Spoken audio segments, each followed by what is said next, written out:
Hi everybody, this is a quick video showing you how to use this week's spreadsheet. It's a little bit bigger than you're used to. Not to worry.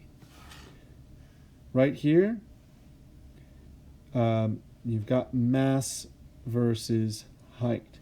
So I set it up for a 10 kilogram, a 20 kilogram, and a 50 kilo, and a 10 gram, a 20 gram, and a 50 gram mass. You can delete these and write small, medium, large, whatever you have.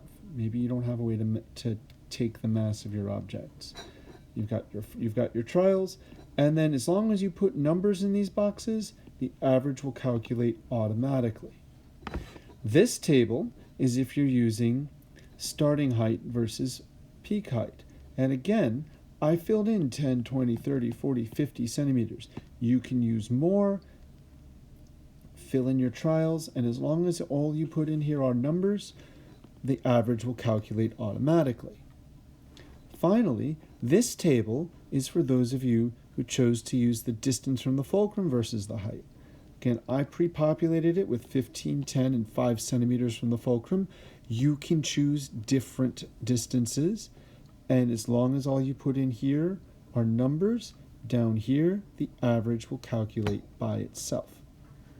So, to review, you're only doing one experiment today, testing one independent variable, which means if you choose to use sheets, you're only filling out one chart. This chart,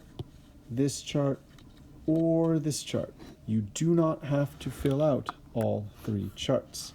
Instructions for making a graph are right up here. Make sure that you reverse your x and y axes so that your independent variable is on the x-axis. Have a great day.